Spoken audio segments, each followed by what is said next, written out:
Hey everyone, so today we are going to look at the Red Battlezord from Power Rangers Zeo. It's a pretty simple toy. It's one hulking big piece. I mean, it's not actually that big, but it is pretty solid as far as like articulation and what it can and cannot do. So this will be a pretty simple review, but this toy was released in 1996 along with Power Rangers Zeo, and if you have any kind of passing knowledge on that series, you can tell that it very clearly looks like Zeo Ranger 5 or Tommy the Red Ranger at this point. I don't really have any kind of nostalgic opinions or feelings towards this toy or this Zord as a whole. Even at this point in my Power Rangers journey, I was kind of feeling Tommy fatigue, which is something I think a lot of people feel now. You know, whether you agree or disagree, you have to understand that this is a real thing, and you know, it exists. So there's no other way. We're not going to dance around it. So, as much as I like Zeo and a lot of the designs, the Dezords from Zeo, I don't really feel much towards this one. In the show, he's very mobile and gets the job done, and had a kind of neat, I guess, backstory, like the 5 seconds they give of it. But Billy returns from Aquatar and builds this psychic link, telepathic link Zord for Tommy based on what they said the Battleborgs were using. So he controlled it with his mind and his actions, and that's pretty much it. I mean, he's big, he's bulky, he punches, which I will show you in a second. I hate the sound it makes, so I leave it alone. But he's pretty simple. He's got full 360-degree rotation on there. The toy itself looks good. I mean, the red looks right. The gold here looks really good. And I like that it's like chromed out gold, even though it doesn't match, you know, obviously.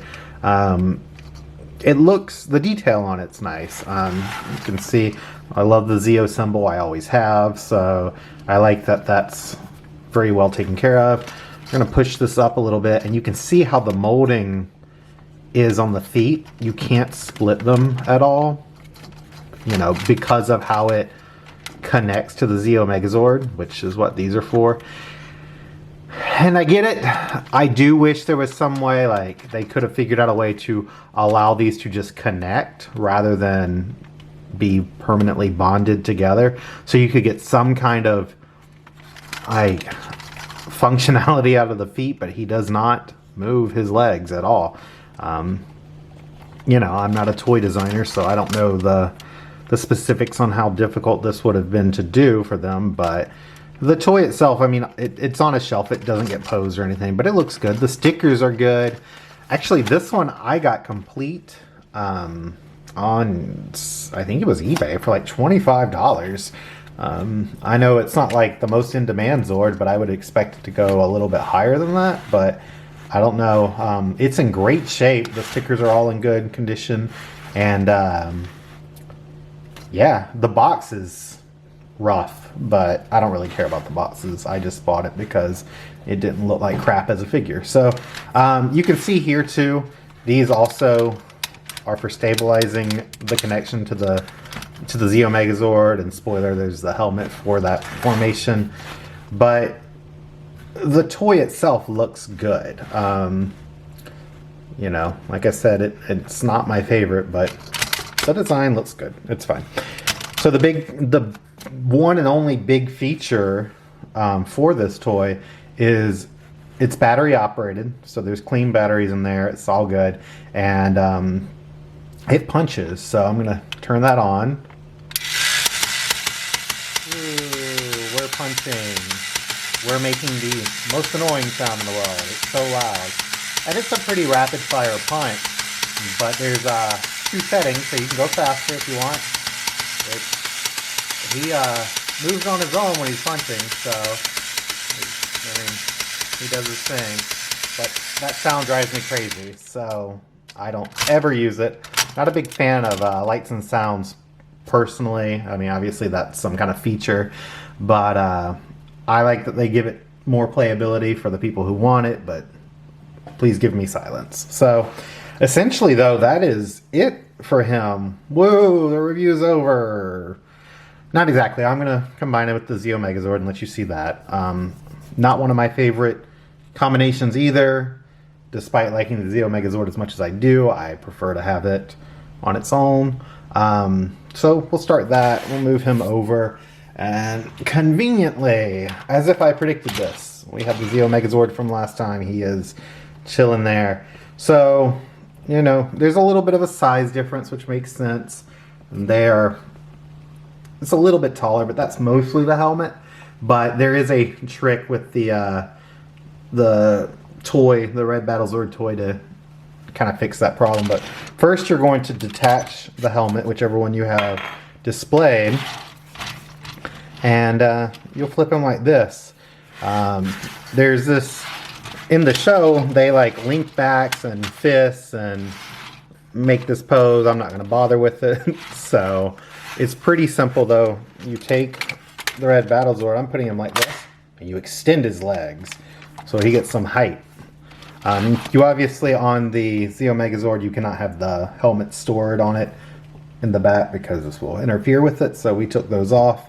But it's pretty easy. It just links up.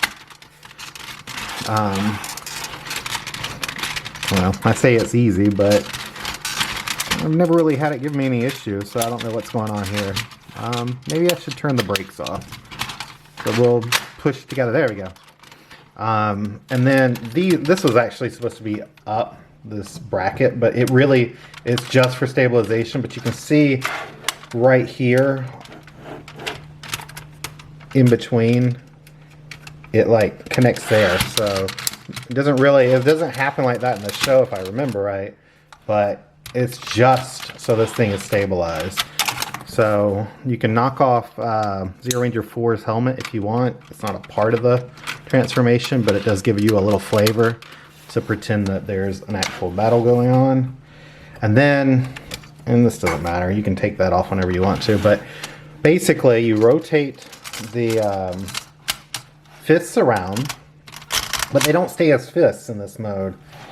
You actually pull these forward and they become cannons, and that hurt. So possibility of hurting yourself. I'm actually going to raise the camera a bit to give you a better upward view of this, but you can see there. And then the helmet itself, like I said, this becomes the helmet for the Zeo Mega Battlezord. So there's that. And I mean, it doesn't really change the look that much. You put the two cannons on the top, you get a new helmet. You can, I mean, yeah, on the back it does, but chances are you're not going to have it displayed that way. So it doesn't really change the look of it at all. But you do get the functionality of the cannons now, and you can replicate the attack, the finisher. And just for peace and quiet, I'm not going to turn it up to the max mode, but there you go. That's it. There's the finisher. Shots and explosions and monsters getting destroyed. It's just a grand old time. So, yeah, that's pretty much it. And we're going to disable that because I cannot stand that sound. It's like nails on a chalkboard. We're going to quote the Power Rangers movie, so, or, you know, anybody else who's ever existed. So that's it. That's the Red Battlezord and the Zeo Mega Battlezord. Like I said, I like to have these two separated. They do combine both of them with Pyramidas, so we can eventually see them again for the Zeo Ultrazord. If you can get the Red Battlezord cheap, sure, whatever, but it's not like a must purchase to me unless you just really like Tommy or the Zeo Ranger 5 design, which I do, but again, the Zord doesn't really offer that much to me as far as playability. It's just I own it for completion's sake. So that's it for today. Make sure to like, comment, and subscribe, all that YouTube jargon, and check me out on Twitter at OG Machinations and on Instagram at Old God Machinations. And until next time, I will see you then. Bye!